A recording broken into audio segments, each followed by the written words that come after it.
With STRs, even a year or two ago, you had all this cash flow, all this growth, but you didn't have competition. Your competition was coming from 99% of the time, mom and pops, right? Your neighbor or the person across the street who was taking photos on their iPhone 6 camera, right? Designing it like it's, the 1970s and not understanding how to price or how they have no data, they have no advantage, right? We came into this with capital, with technology, with a team of super hosts who understand this space with all these advantages where the low-hanging fruit to improve and beat out the competition was, to be quite honest, just rather simple.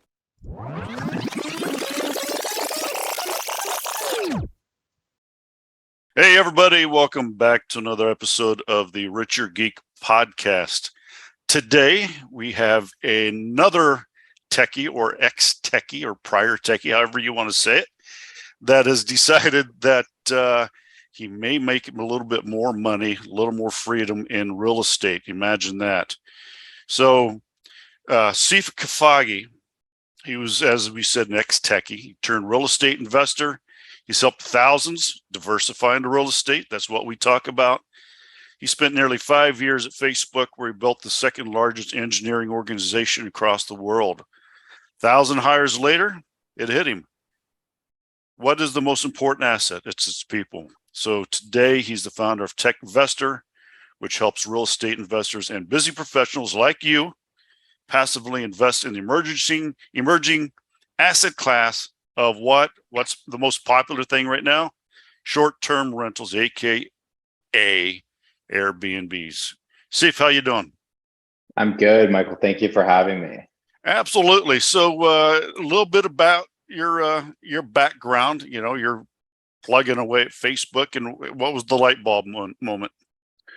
Well, light bulb is I joined an early Facebook company, an early Facebook team that allowed me to build and create. We were a team of, 80, 90 people at the time, took it to about 1,100 by the time we left.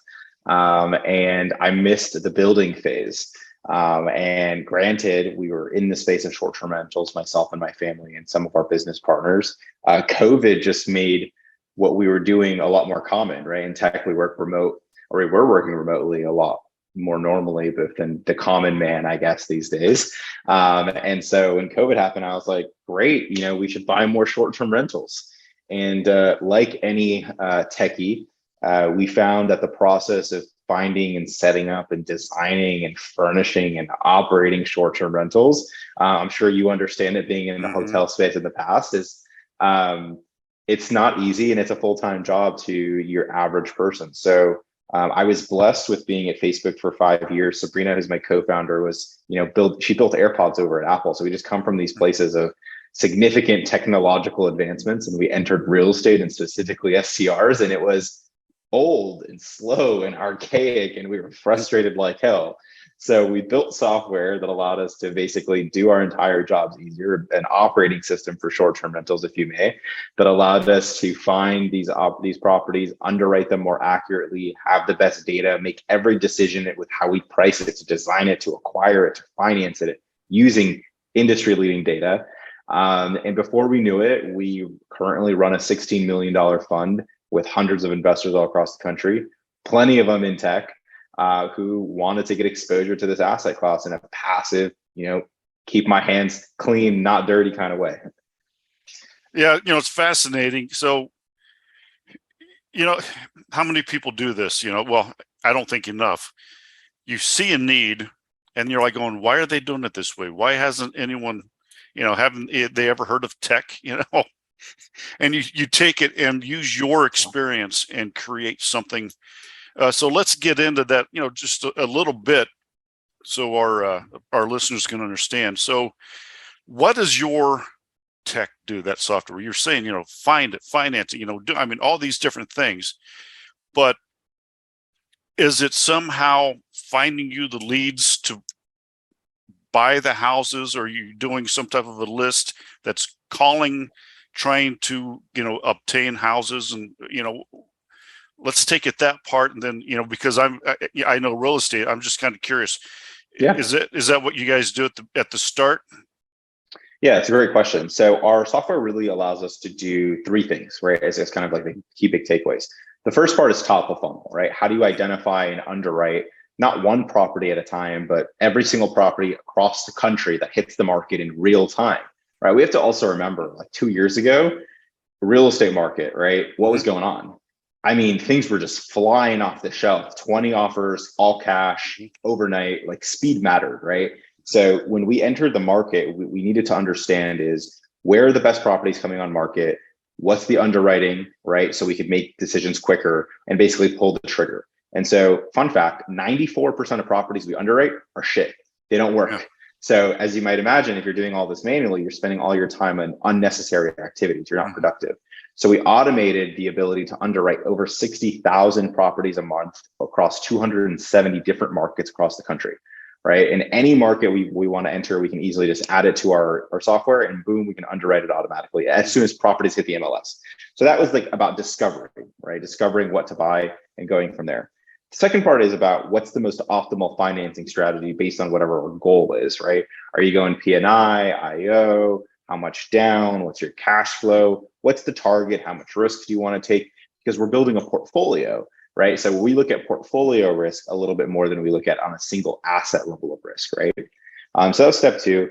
And then the third part really is about, great, now once we have it acquired, what's the data points that's telling us what we need to do to this property in terms of renovations, design, furnishings? Does it need a hot tub? How do we price it? You know, all these things there's a lot of unstructured data out in the world around these topics. So what we basically did is between both humans and technology, where be able to combine this to streamline making decisions across those fronts. Yeah, that's amazing. And, just to be able to do that, because people are just chasing their tails and they make a lot of mistakes. Looks like you guys just, if you can automate it, do it, right? Just makes it so much easier. Now, you're talking about the entire United States. Are you concentrating in specific areas in metros, urban? Does it matter?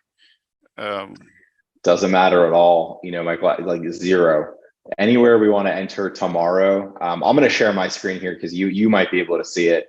But the listeners won't, but we can literally enter a location on a map and like within 15 minutes, we'll have everything completely underwritten in a heartbeat.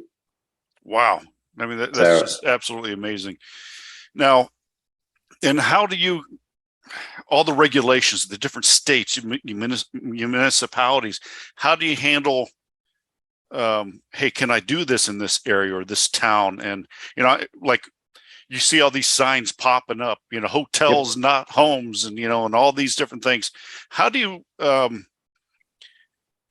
the different regulations? Is that just something it's built in, or is that a human? Great question. It's a great question. While we're a real estate company first, powered by technology, right? Mm-hmm. We're actually not a technology company that does real estate. And I think that's a really important distinction because of the way we approach problems.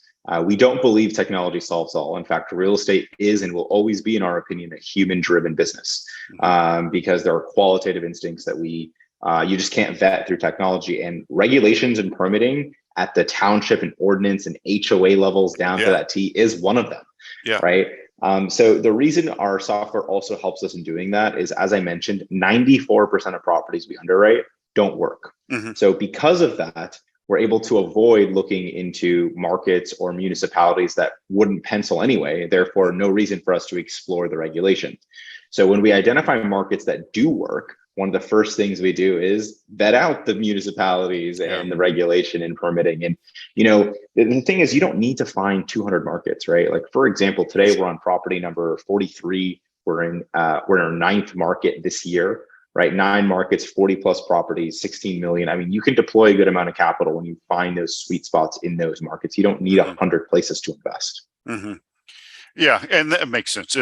There's certain areas that I will never buy a hotel, right? Yep. Just the government, the state government, the levels, whether or not just the taxes, and it doesn't make sense, and, COVID taught me a lot on, wow, I'm going to perhaps second guess if I do something in a municipality that just immediately shut down. Yep. And now I have no choice but to go under with that hotel, because the bank may only give me 3 months deferment, but the government will shut me down, the state government, 6, 7 months, 8 months. Did you see any of that, or were you just boom, people wanted Airbnbs? Did you see any of that during COVID?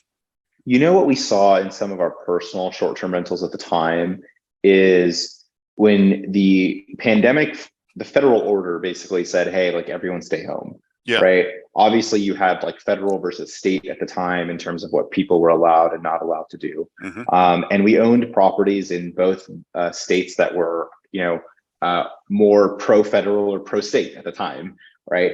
And what we saw is people inherently could not be caged in. Right. Like, it may have felt or was illegal to book things at the time, but people still did it. Yeah. Right.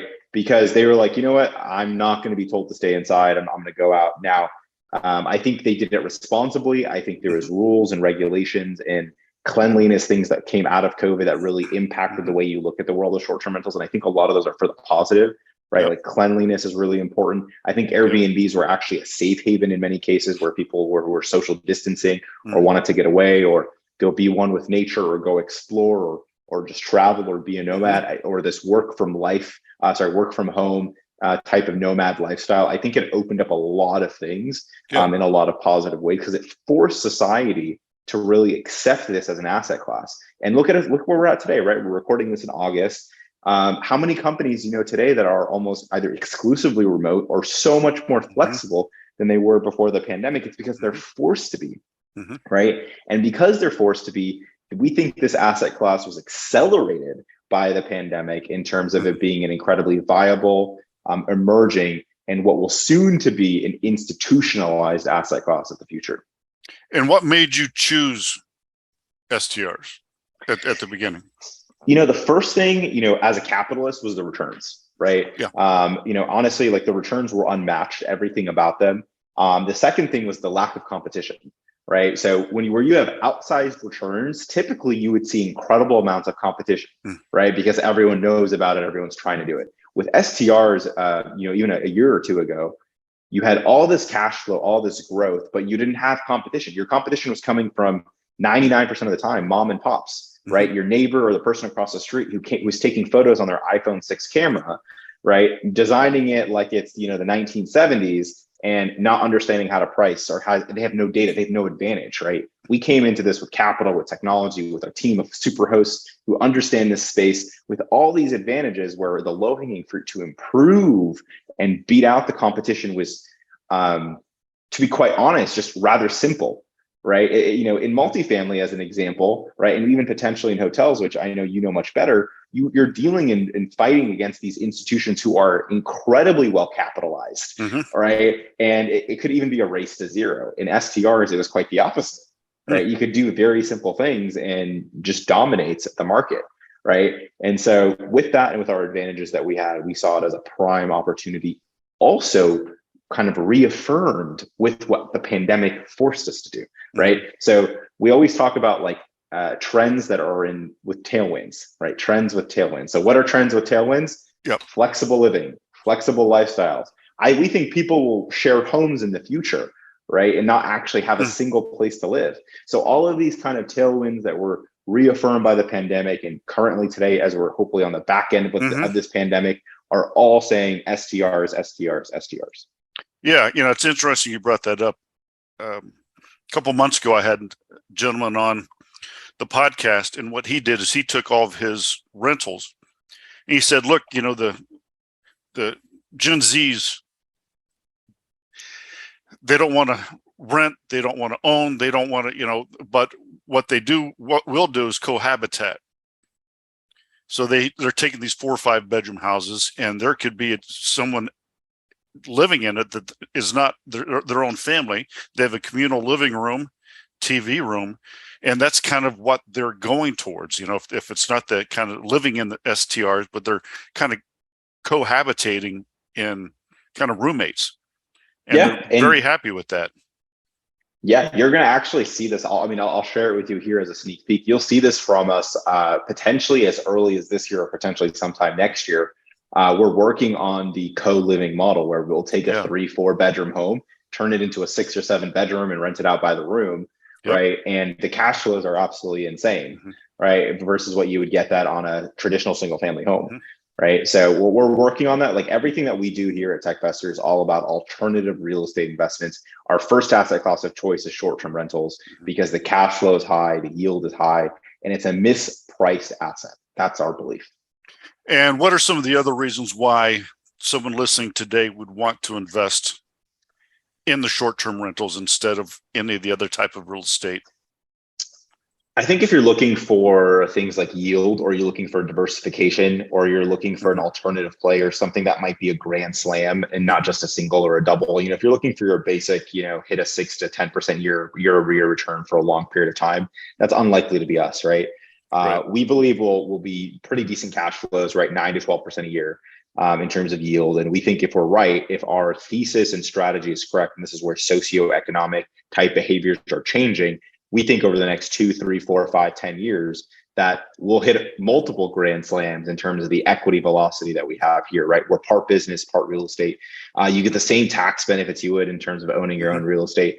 My favorite part, though, is in this asset class, very similar to multifamily or hotels. If you want to get into those asset classes, it's damn near impossible to be the operator and have a day-to-day job, right? It's just damn near impossible, right? And so the only way to do it successfully and to really protect your capital to the utmost of protection from a fiduciary and responsible way, partner with good operators. And we believe we are the best operator in the short-term rental space. Yeah, that's great advice for everyone. And that is so important. You need to vet your general partners. You have to vet the companies. Just don't go, hey buddy, call 4 of your buddies up. Hey, let's go buy 5 or 6 short-term rentals.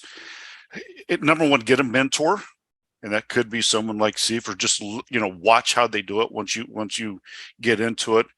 It's just so important. I see so many people just ruining their bank accounts, because they watch HGTV and said, "Oh man, that looks easy." It's just crazy. Talking about your fund, is it 5 years, 7 years? Is it long term? When someone gets into it, let's kind of walk through, credit investors. Walk us through what you're looking for when you are looking for passive investors.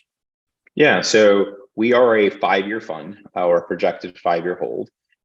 In terms of projected outcomes, we're targeting that 8 to 12% kind of cash on cash range. We're targeting a 2 to 2.5, maybe 3x equity multiple. Again, this is an early asset class without too much backwards history of this space. We're buying single family homes based on value and selling them based on revenue, right? Very similar to how you would sell multifamily or hotels based on that NOI.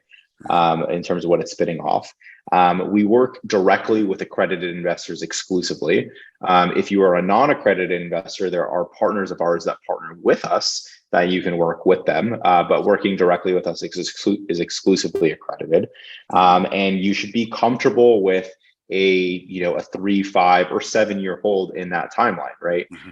It's a cash flow type focused fund, quarterly distributions in that capacity. We've done very well, in our first year thus far, which we're coming up on 1 year here in November.